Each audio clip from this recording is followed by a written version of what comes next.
唔知你哋有冇諗過，如果有一日全世界最強大嘅國家突然之間拎出大量證據同你講，冇錯，外星人係真嘅，而且佢哋一早已經嚟咗地球，到時你嘅世界觀會變成點？你手頭上嘅工作，你份糧，甚至你信奉咗一世嘅宗教，仲有冇意義？呢個絕對唔係科幻小說嘅橋段，而係此時此刻正在發生緊嘅現實。最近美國政府內部流出咗一堆極度震撼嘅 UFO 機密檔案，裏面不單止有高清嘅未知飛行物體片段，甚至有前情報官員出嚟宣誓作證，話美國官方一早已經回收咗非人類製造嘅飛行器同埋外星人嘅遺體。呢個消息一出，成個國際社會表面上好似好冷靜，但其實內部已經震盪到不得了。因為呢一次嘅公開衝擊嘅不單止係軍事或者政治，而係直接將人類幾千年嚟建立嘅科學體系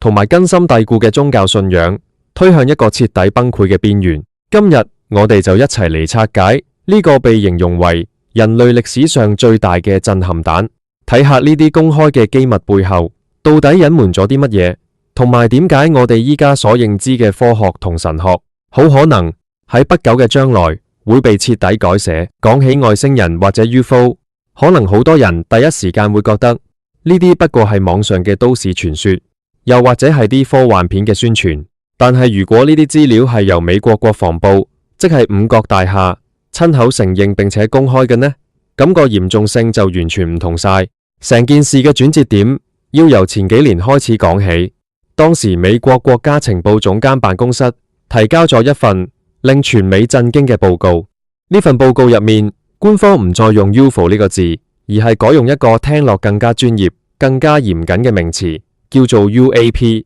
即係未確認空中現象。報告入面明確指出，美國軍方喺過去呢20幾年入面錄得超過140幾宗完全解釋唔到嘅 UAP 目擊事件。最令人頭皮發麻嘅係，呢啲事件唔係啲普通市民喺夜空見到一兩粒光點咁簡單，而係由美國海軍最頂尖嘅機師用最先進嘅雷達同埋紅外線感應器親眼目擊同記錄落嚟嘅。其中最出名嘅一定係所謂嘅 Tic Tac 事件。當時美國海軍嘅超級大黃蜂戰機喺太平洋海域遇到一個外形好似一粒巨大白色 Tic Tac 薄荷糖嘅物體。呢個物體長度大約有40幾尺，表面完全冇任何機翼，冇螺旋槳，甚至連引擎排氣嘅熱能都感應唔到。但係呢個 Tic Tac 物體展示出嚟嘅飛行技術，簡直係將人類嘅物理學踩喺地下一樣。佢可以喺幾秒鐘之內，由8萬尺嘅高空直接垂直降落到去海平面，又或者喺空中以超過時速幾萬里嘅速度急停、轉彎。要知道，以人類依家最先進嘅戰機嚟講，如果機師承受超過9個 G 嘅重力加速度，就已經會失去知覺甚至死亡。但係根據科學家事後嘅數據分析，呢個物體喺急停轉彎嗰一刻所產生嘅加速度達到咗幾千個 G。呢個數字代表咩？代表如果裏面有任何人類已知嘅生物或者機械結構，喺那一瞬間就會直接被壓成原子狀態。更不可思議嘅係，當美國海軍嘅戰機嘗試追截佢嘅時候，呢個物體好似一早預知咗戰機嘅目的地咁，竟然喺幾秒鐘之後直接出現喺美軍戰機原本要去嘅秘密集結點。呢個情況只有兩個解釋：一係呢個物體侵入咗美軍最高機密嘅通訊系統；一係佢擁有某種預知未來或者穿越時空嘅能力。當呢啲片段同數據被美國國防部證實係真實，冇經過任何修改嘅時候，成個科學界其實已經陷入咗一種失語嘅狀態。因為如果呢啲數據係真嘅，就意味住我哋由牛頓到愛因斯坦所建立嘅物理學大廈，其實只不過係井底之蛙嘅見解。人類現時嘅科學係建立喺因果律同埋相對論嘅基礎之上。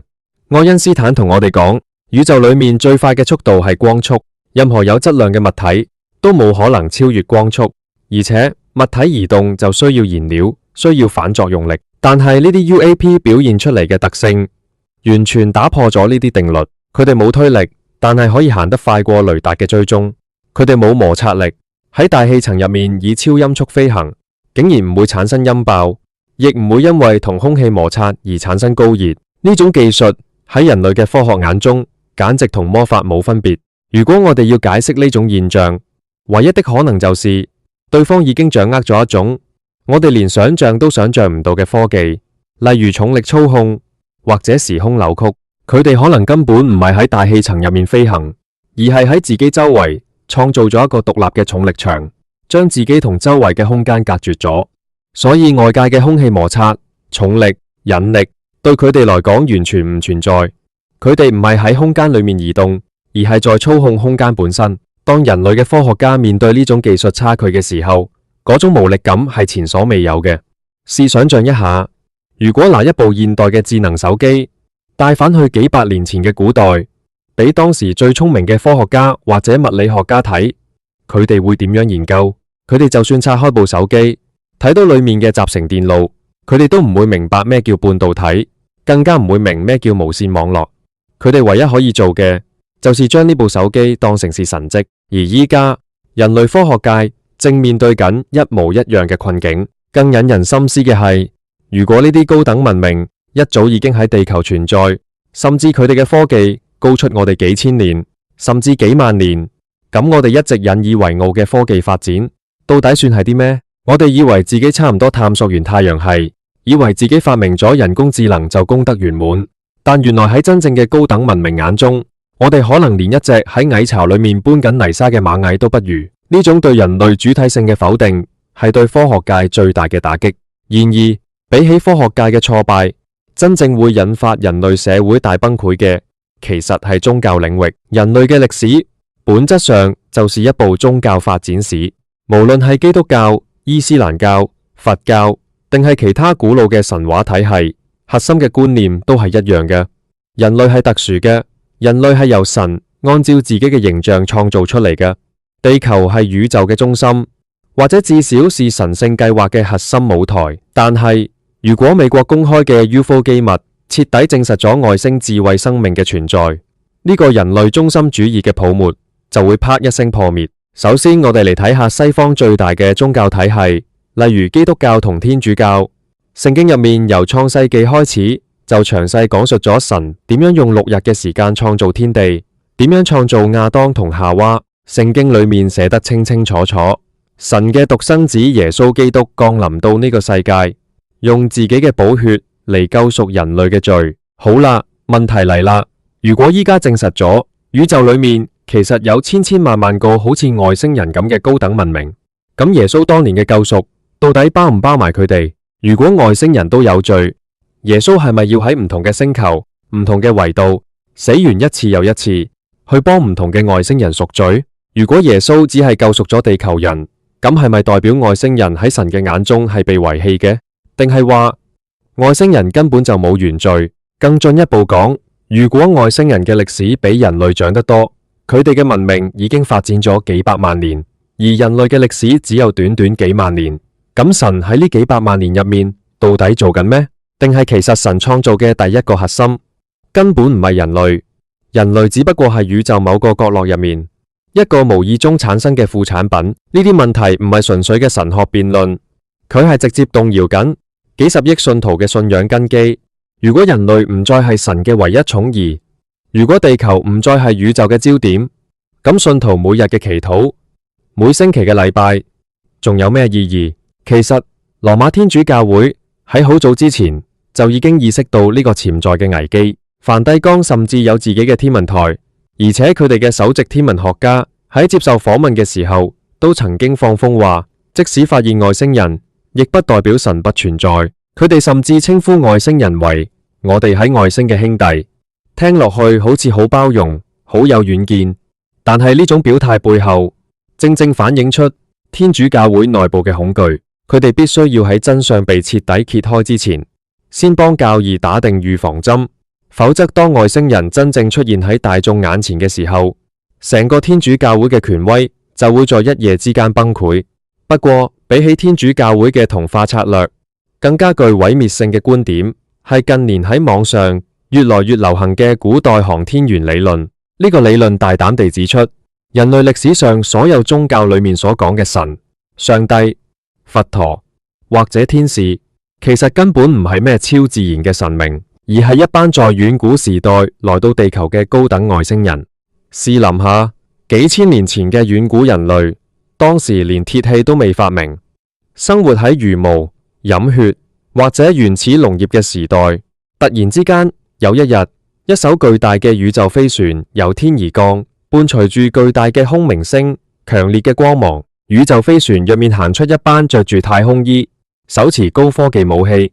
可以用心靈感應同人溝通，甚至可以用基因科技治好絕症嘅生物。喺當時嘅原始人眼中，呢班生物唔係神，仲可以係咩？原始人因為理解唔到呢啲高科技，於是就用自己當時有限嘅詞彙，將宇宙飛船寫成是燃燒嘅馬車，將太空衣描繪成神嘅光環，將外星人嘅說話當成是天啟。佢哋將呢啲經歷一代傳一代，最後就演變成我哋今日睇到嘅各大宗教神話。如果呢個理論係真嘅，咁成個宗教界將會面臨毀滅性嘅打擊，因為呢個發現代表住人類跪拜、祈禱、奉獻咗幾千年嘅對象，其實唔係咩全知全能嘅宇宙創造者，而只不過是一班科技比我哋先進嘅外星人。我哋所謂嘅靈魂救贖，可能只不過是外星人嘅一場基因實驗，而我哋所期待嘅末日審判，可能只是外星人要回收或者重置呢個地球生態圈嘅一個程序。當幾十億人發現自己一生嘅精神支柱，原來只係一場跨星系嘅誤會或者謊言嘅時候，成個社會嘅道德秩序、精神寄託，仲可唔可以維持得到？定係會陷入一場前所未有嘅虛無主義，導致成個社會結構由內部開始崩潰？講到呢度，大家可能會問，既然呢個秘密咁大殺傷力，點解美國政府要喺呢個時候突然之間選擇逐步公開？佢哋背後到底有咩目的？要明白呢點，我哋就必須要睇返最近喺美國國會舉行嘅幾場聽證會。呢幾場聽證會絕對係人類歷史上最奇特嘅政治舞台。喺聽證會上面，一位名叫大衛格魯斯的前美國空軍及情報官員喺宣誓之下作供。佢嘅身份唔係普通嘅爆料者，佢曾經係美國未確認空中現象工作組嘅代表，係真正接觸到核心機密嘅高層。格魯斯喺國會議員面前清清楚楚咁講咗幾點。第一，美國政府有一個行咗好幾十年嘅秘密計劃，專門負責回收墜毀嘅 UAP， 並且進行逆向工程研究，即係想拆解外星人嘅科技，據為己有。第二，喺呢啲回收行動入面，美軍不單止到飛行器嘅殘骸，仲到所謂嘅生物樣本，而且佢強調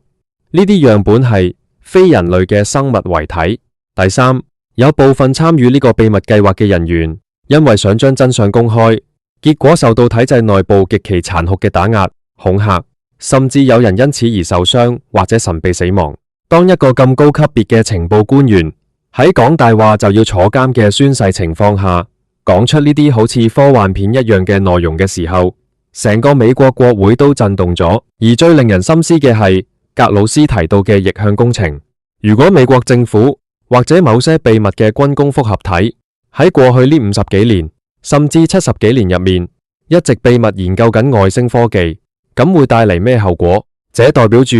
人類現時嘅科技發展進程其實一早被呢班幕後黑手操縱住。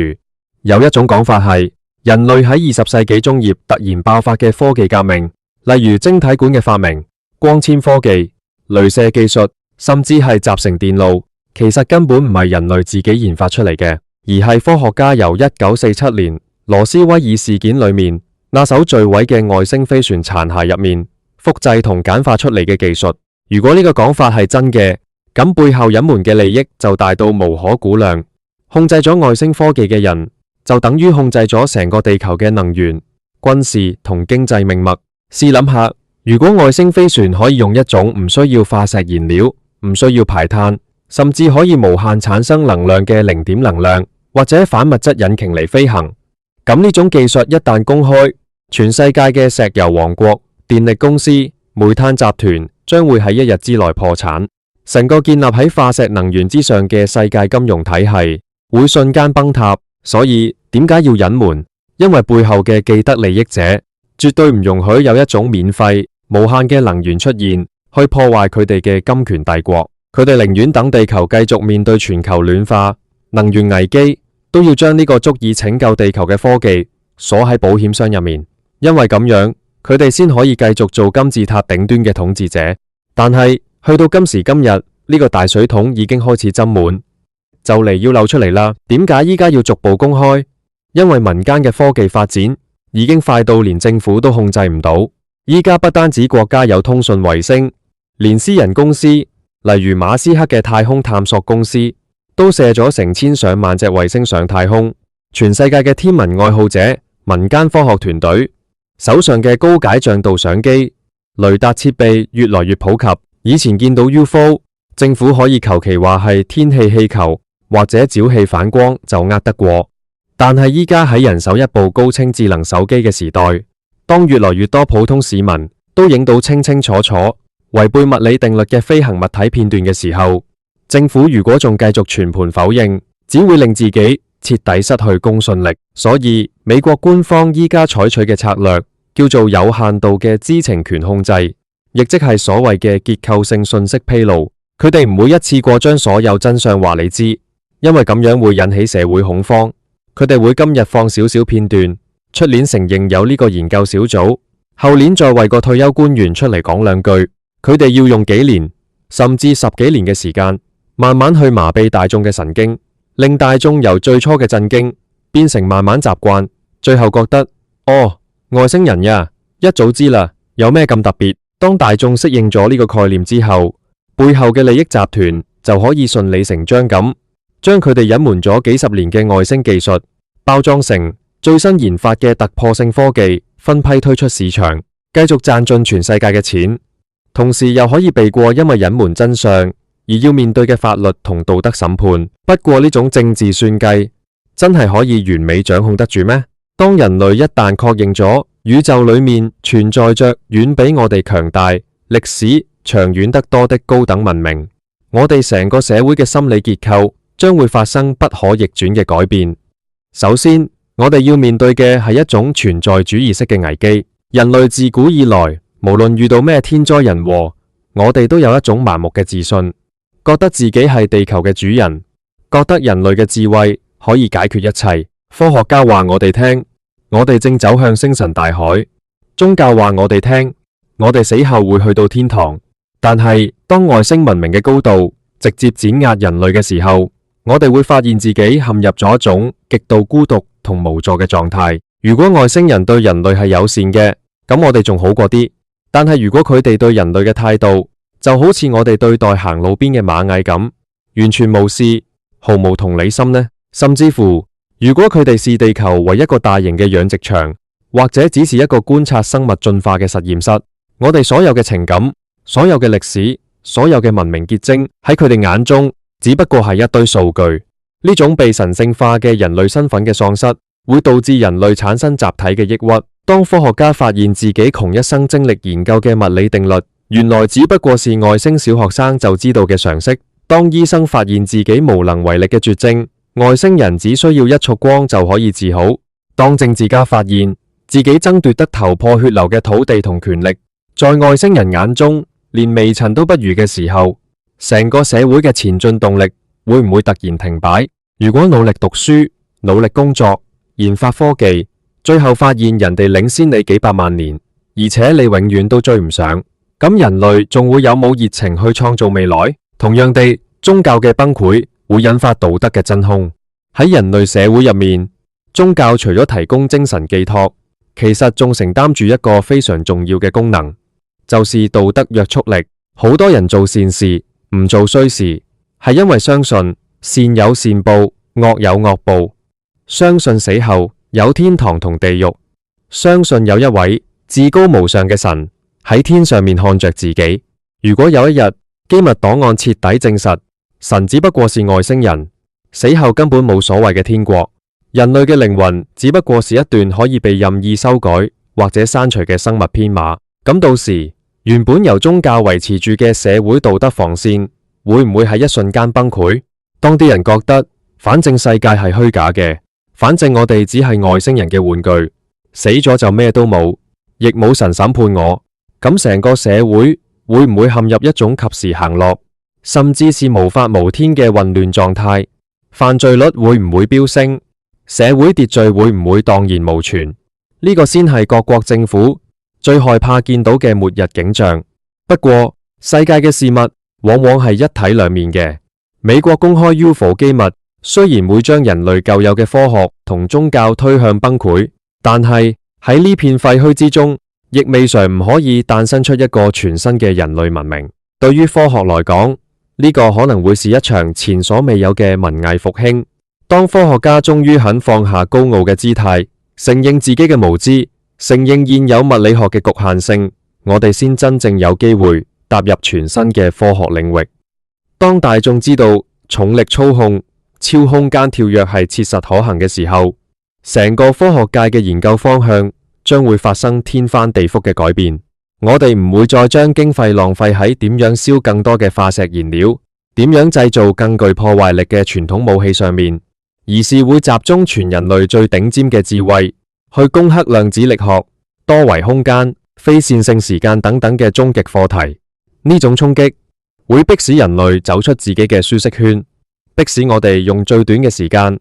實現科技上嘅二度飛躍。而對於宗教同心靈層面來講，這亦可能是一次全人類嘅覺醒。當舊有嘅充滿排他性嘅宗教教義崩潰之後，人類可能會意識到，我哋過去幾千年因為宗教、種族、國籍而產生嘅爭位同戰爭係幾咁愚蠢同幼稚。喺廣闊無垠嘅宇宙背景之下，喺無數可能充滿敵意或者高高在上嘅外星文明面前，地球上嘅每一個人，無論你是咩膚色、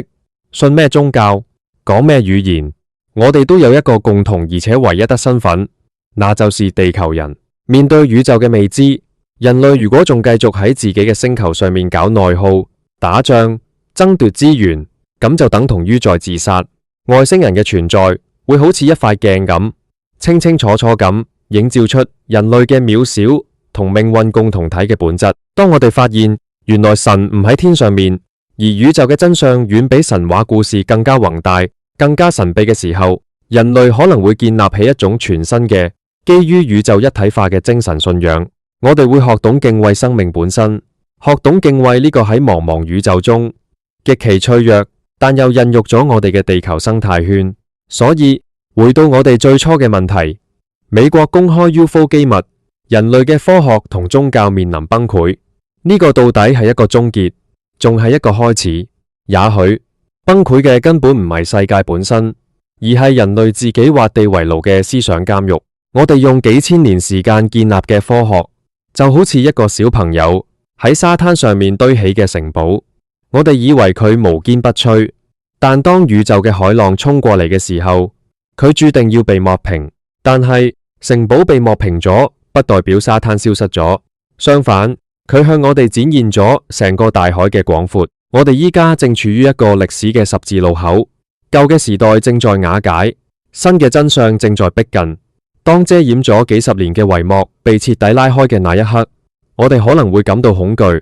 可能會感到迷茫，但係只要人類能夠保持住理性，保持住對未知嘅好奇心，同埋最重要嘅，保持住人類之間嘅團結，咁呢場看似崩潰嘅危機，正正就係人類文明真正走向成熟、真正加入宇宙大家庭嘅成人禮。真相一早已經喺嗰度，佢唔會因為我哋嘅恐懼而改變，亦唔會因為政府嘅隱瞞而消失。當那一刻真正來臨嘅時候，希望我哋每一個人都已經做好準備，去迎接一個完全唔同但又無比壯麗嘅新世界。